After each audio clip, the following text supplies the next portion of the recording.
ভারতীয় ন্যায় যাত্রা যে 5টি ন্যায় মিলে এই যাত্রা শুরু হয়েছে, তার মধ্যে একটি নারী ন্যায়। এই নারী ন্যায়কে সামনে রেখে সমগ্র দেশ সর্বভারতীয় মহিলা কংগ্রেস এবং এই মহিলা কংগ্রেসের সভানেত্রী শ্রীমতী অলকা লাম্বাজি উনি কর্মসূচি করে বেড়াচ্ছেন। আমাদের রাজ্যে আগামীকাল টাউন হলে বেলা 11টা থেকে এই কর্মসূচি এটা সেখানে উদ্বোধন হবে। এই রাজ্যে আমাদের নারীর অধিকার, আমাদের নারী ক্ষমতা এবং 6 বছরের অধিকার এই রাজ্যে বিজেপি শাসনে মহিলাদের প্রতি যে নিদারুণ অত্যাচার, অন্যায় এবং বঞ্চনা, মহিলাদের কর্মক্ষেত্র থেকে শুরু করে এই রাজ্যে প্রতিশ্রুতি পালনে একটা ব্যর্থ সরকার যেভাবে মানুষকে ঠকিয়ে চলেছে, বিশেষ করে মহিলাদের। 100 মহিলাদের তৎকালীন মুখ্যমন্ত্রী মহিলাদের সংরক্ষণের কথা বলে তাদের প্রতিশ্রুতি খেলাপ করেছে। আমাদের বিধানসভার বাজেট অধিবেশন চলছে। এই বাজেট অধিবেশনে নারীদের উন্নয়ন, নারীদের কর্মসংস্থান বা নারীর প্রগতি নিয়ে একটি কথাবার্তা আছে। স্বাভাবিকভাবে এই নারীর প্রতি যে অন্যায় চলছে, 10 বছর নরেন্দ্র মোদী সরকারের অন্যায় কালে এই দেশের মানুষ সহ এই রাজ্যে নারীরা কিভাবে বঞ্চিত, তার প্রতিবাদে ত্রিপুরা প্রদেশ মহিলা কংগ্রেস বিভিন্ন কর্মসূচি করছে এবং এই কর্মসূচির মাধ্যমে সারা দেশ ব্যাপী আমাদের সর্বভারতীয় মহিলা কংগ্রেসের নির্দেশ অনুসারে এই কর্মসূচির মাধ্যমে আমরা মহিলাদের তাদেরকে জাগ্রত করছি, তাদের যে ন্যায় প্রতিষ্ঠা করার লক্ষ্যে তাদেরকে সংগঠিত রূপে ত্রিপুরা প্রদেশ মহিলা কংগ্রেস এই প্রদেশের কর্মসূচির মাধ্যমে একের পর এক কর্মসূচির মাধ্যমে যখন মহিলারা সারা দেশে তারা ঐক্যবদ্ধ হচ্ছে, ভারতীয় জনতা পার্টি মহিলা অত্যাচার দিন দিন বৃদ্ধি পাচ্ছে। পরিসংখ্যান বলছে আমাদের রাজ্যে বর্তমানে এই নারী নির্যাতনে উত্তর পূর্বাঞ্চলের মধ্যে দ্বিতীয় স্থান অধিকার করেছে। স্বাভাবিকভাবে নারী ন্যায় নিয়ে যে লড়াই, এই লড়াই আগামী দিন আরো তীব্র থেকে তীব্রতর হবে।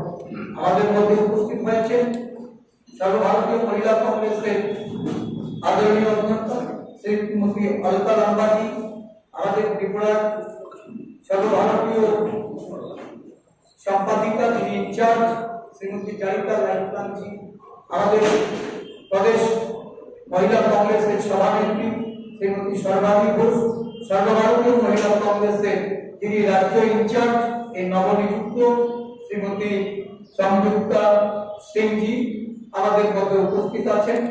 প্রদেশ কংগ্রেসের পক্ষ থেকে তাদের সকলকে আমি অভিনন্দন জানাচ্ছি।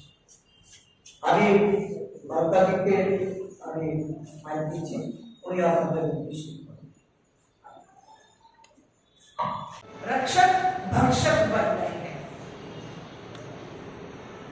पीड़िता न्याय के लिए अदालत जाती है, जज से गुहार और उम्मीद लगाती है कि न्याय होगा, पर पता लगता है जो हमारे रक्षक हैं उनकी नीयत बदल जाती है और वो नाबालिग बेटी के यौन उत्पीड़न तक करने पर झिझकते नहीं है।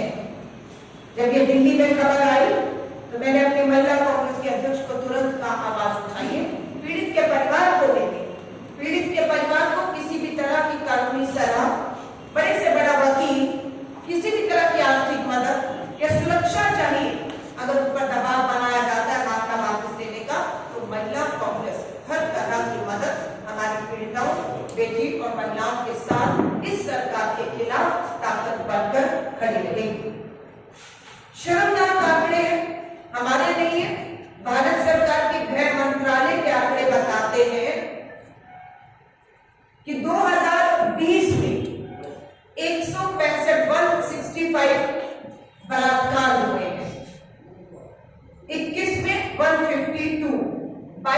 140।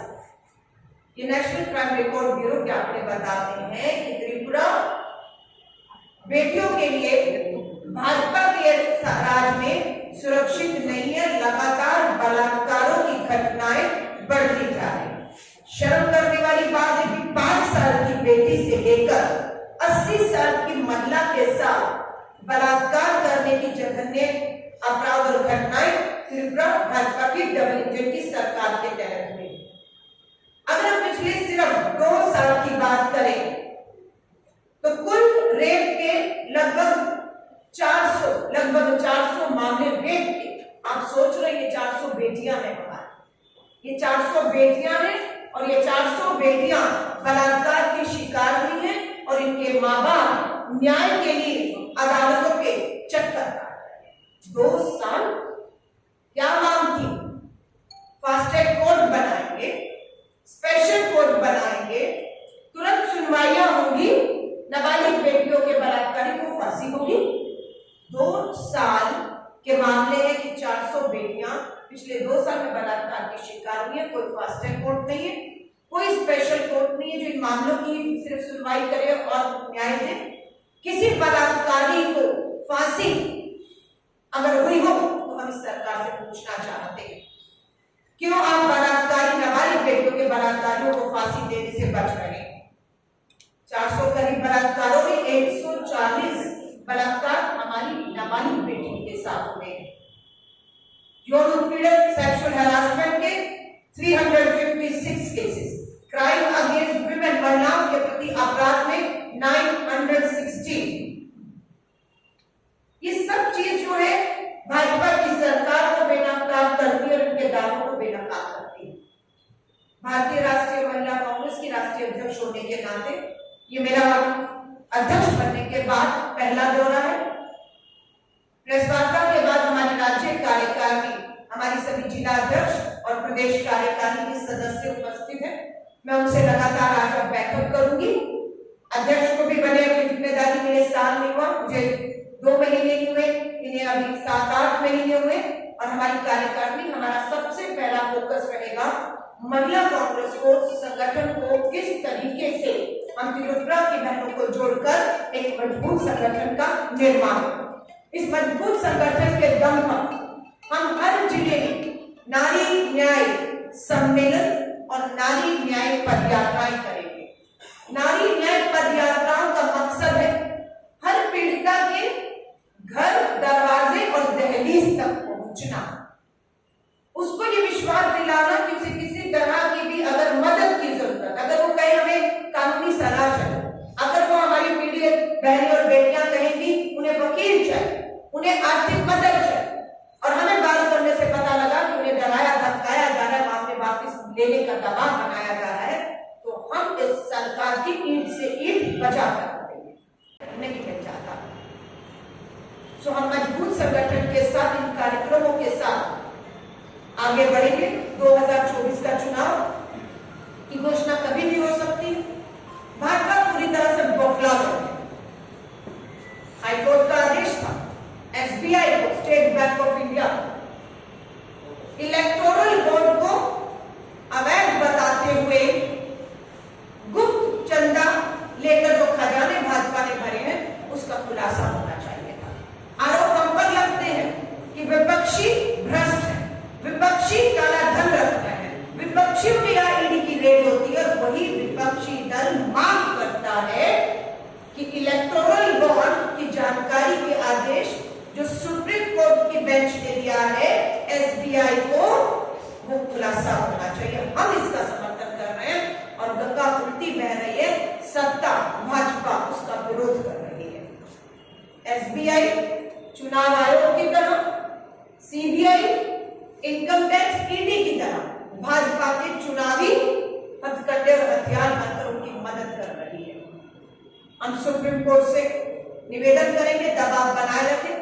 एसबीआई को 6 मार्च तक सारी सूची जो इलेक्टोरल बॉन्ड में, क्योंकि आरोप लगते रहे कि चुनावी चंदे में क्या टेरर फंडिंग तो नहीं है, क्या ड्रग माफिया का तो पैसा नहीं है, क्या काला धन रखने वालों को ब्लैकमेल करके उनसे पैसा लेकर उसके मामले खत्म कर तो नहीं कर दिए गए। ये खुलासे भाजपा की सरकार को बेनकाब करते, लेकिन भाजपा हिचकिचा रही है, एसबीआई को रोक रही है और एसबीआई कह रहा है कि चुनाव खत्म होने के बाद वो ये जानकारी देंगे, जिसका भारतीय राष्ट्रीय कांग्रेस विरोध करता है।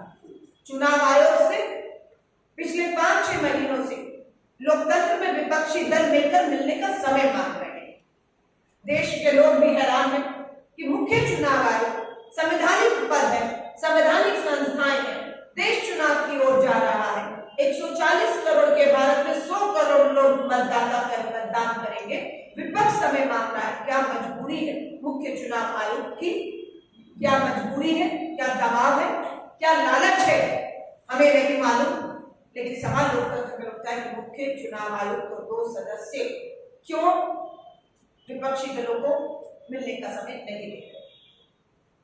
मुख्य चुनाव आयोग की नियुक्ति पर भी 5 जजेस की बेंच ने फैसला सुनाया था कि मुख्य चुनाव आयोग निष्पक्ष होना चाहिए। वो एक मतदाता के वोट का प्रहरी होना चाहिए। वो जिसे वोट दे उसका वोट पहुंचाने तक की जिम्मेदारी चुनाव आयोग की होनी चाहिए।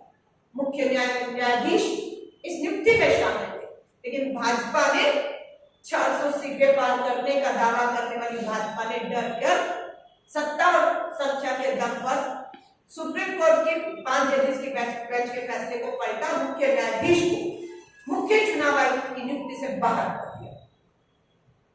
कांग्रेस के ऊपर इनकम टैक्स, भाजपा का फिर मैं कहूंगी चुनावी मशीन हमारे खातों को सील करने के आदेश देती है, लेकिन हमारे वकील कोर्ट के सामने पेश हुए और कोर्ट ने हमें राहत देते हुए हमारे अकाउंट जो चुनाव से ऐन वक्त पहले भाजपा की इनकम टैक्स ने सील करने की बात की थी उसे खोला है, पर 65 करोड़ रुपया हमारे खजाने से निकाला जाता है।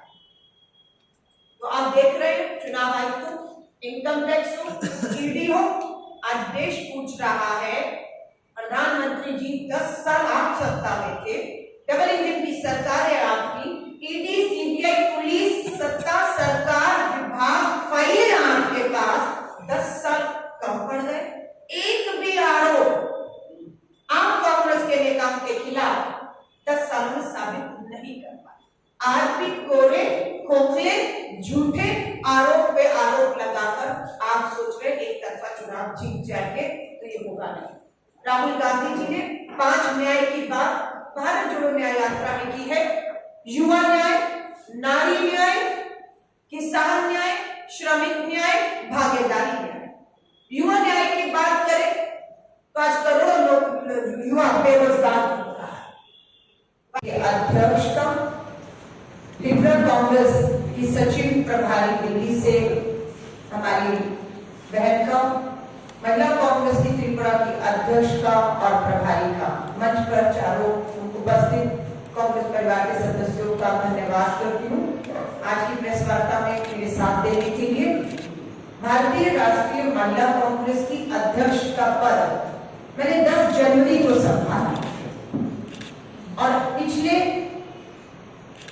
लगभग 50 दिनों में मैंने लगभग 22 राज्यों का दौरा किया। इन 22 राज्यों के दौरे में मैं 2 दिन पहले हरियाणा में, कल तमिलनाडु कन्याकुमारी में और आज अगरतला में आपके बीच में। पूरे देश में भाजपा के खिलाफ एक माहौल बना हुआ है, खासतौर से महिलाओं के विरुद्ध जो अपराध है वो देश में बढ़ा है। आज हमने ये पोस्टर जारी किया महिला कांग्रेस ने, ये प्रधानमंत्री नरेंद्र मोदी जी का परिवार है।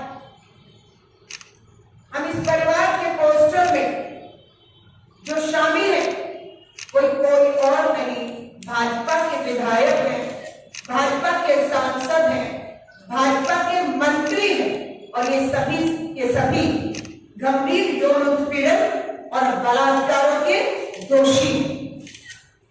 इनमें कुछ को कुलदीप सिंह सेंगर, राम दुलारे, इन्हें तो नाबालिग बेटी के बलात्कार में उम्र कैद की सजा भी सुनाई दी गई है।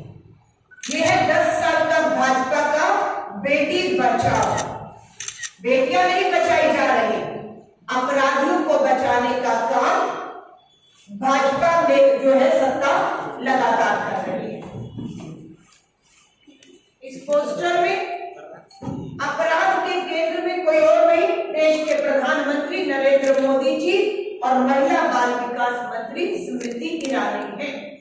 जिस शख्स के साथ ये दिख रही है कौन है?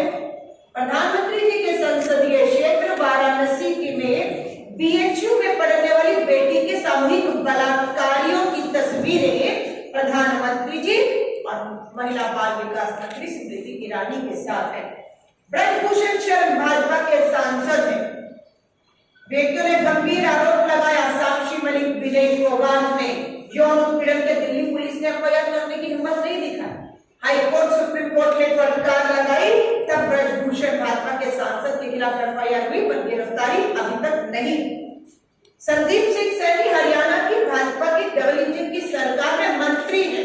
गंभीर यौन उत्पीड़न के आरोप में एफआईआर है, लेकिन हरियाणा पुलिस भी दिल्ली पुलिस की तरह कोई कार्रवाई नहीं करती। कुलदीप सिंह सेंगर, रमेश बीजेपी एमएलए, राम दुलारे, चिन्मयानंद, ये सब। और ये जब मैं आज सुबह आई हूं, ये आपकी त्रिपुरा की अगरतला के अखबारों की हेडलाइन है। Delhi high court issues notice on wrestler plea against WFI election. Brijbhushan Sharan Bhajpa के सांसद, रेसलिंग फेडरेशन के चेयरमैन, जिनमें हमारी बेटियां जो स्वर्ण पदक जीतकर आई रेसलिंग में, साक्षी मलिक और दिनेश फोगाट ने गंभीर आरोप लगाए। अभी भी ये उस फेडरेशन में बने हुए भाजपा के सम्मानित सदस्य हैं, पार्टी से निकाले नहीं गए, कोई कार्रवाई नहीं। ये चेहरा बेनकाब करने के लिए हम भाजपा की डबल इंजन की सरकार के सामने सवाल खड़ा कर रहे हैं। त्रिपुरा में अगर आप बात करें तो नॉर्थ ईस्ट स्टेट के अंदर नंबर 1 अपराध में महिलाओं के प्रति अगर कोई राज्य है तो वो त्रिपुरा खड़ा हुआ। हम भाजपा की डबल इंजन की सरकार, मुख्यमंत्री, प्रधानमंत्री, महिला बाल विकास मंत्री से सवाल करते हैं कि आपकी डबल इंजन की सरकारों में अपराध बेटियों के प्रति बढ़ क्यों रहा है? क्या हम अपराधियों का संरक्षण कर रहे हैं? क्या सच ये नहीं कि अपराधी सत्ता का भागीदारी है? मणिपुर से भारत जोड़ो यात्रा शुरू होती है, वही मणिपुर जो आज भी चल रहा है। प्रधानमंत्री जी वहां नहीं जाकर रोड शो करते, वहां आदिवासी बेटियों के साथ सामूहिक बलात्कार होता है, कार्रवाई नहीं होती, कोर्ट के आदेश पर कार्रवाई होती है। अगर हम वहां से आगे बढ़े तो आपके गुजरात में बिल्किस बानो के सामूहिक बलात्कारियों को रिहा करने का काम भाजपा की डबल इंजन की सरकार करती है। आज यहां पर त्रिपुरा में देखने को आया कि त्रिपुरा के अंदर ही तो डीजल, एलपीजी गैस के सिलेंडर आज महंगाई चरम पर है। कच्चे तेल की कीमतें गिरी हुई, लेकिन उसका लाभ देश के लोगों को नहीं मिल रहा। महिला सुरक्षा की बात करें तो आपके आंकड़े आपके सामने मैंने रखे कि नाबालिग बेटियों के बलात्कार में भी भाजपा के नेता किस तरह से शामिल है। किसान की बात करें तो न्यूनतम समर्थन मूल्य कानून देना था, आपने आय दुगनी करनी थी किसान की, किसान का कर्ज माफ करना था, और ये कोशिश थी कि किसान आत्महत्या करना बंद कर। पर सच्चाई है कि दिल्ली की दहलीज पर बैठा है आज किसान। हाईकोर्ट को ये कहना पड़ता है ये अन्नदाता किसान है, ये आतंकी नहीं है जिन पे आप गोलियां बरसा रहे हैं, और 2 किसान अभी इस आंदोलन में शहीद हुए हैं। दिल्ली में आविष्कार हो रहा कि सफलतापूर्ण ड्रोन से किसानों के ऊपर कैसे आंसू गैस के गोले छोड़े जाते हैं। तो 5 न्याय की बात श्री राहुल गांधी जी कर रहे हैं। महिला कांग्रेस ने पूरी तरह से मोर्चा संभाल लिया है। कल प्रदेश अध्यक्ष हमारी प्रभारी आपके नेतृत्व में यहाँ पर महिला कांग्रेस एक नारी न्याय सम्मेलन करने जा रही है। हम उस नारी न्याय सम्मेलन से त्रिपुरा की हर विधानसभा और खासतौर से दोनों लोकसभाओं में हर घर घर जाकर हम महिलाओं को जोड़ने का, उन्हें पोलिंग बूथ तक लाने का और भाजपा को इस तरह से बेनकाब करने का सबूत और चेहरों के आधार पर यह काम महिला कांग्रेस करेगी। ये मोदी जी का परिवार है, कल से मोदी जी का परिवार, मोदी जी का परिवार, ये है प्रधानमंत्री जी आपका परिवार। हम हम पूछना चाह रहे हैं, ये महिला कांग्रेस और त्रिपुरा की बहनें आपसे पूछ रही हैं प्रधानमंत्री जी, क्या ये हैं आपके परिवार के सदस्य जो हमारी नाबालिग बेटियों के बलात्कारों के दोषी और अपराधी हैं, जिन्हें बचाने का काम आप कर रहे हैं। मैं आप सब पत्रकार साथियों का धन्यवाद करती हूँ और आपके सवालों का स्वागत है सम्मेलन में, और उसमें हम बहुत सी और अपने आगे के कार्यक्रमों को, महिला कांग्रेस के संगठन को लेकर, कार्यक्रमों को लेकर आगे किस तरह से हम महिला मतदाताओं को पहुंच कर मजबूती देके उन्हें इस पे चर्चा करेंगे। आप सभी का स्वागत है।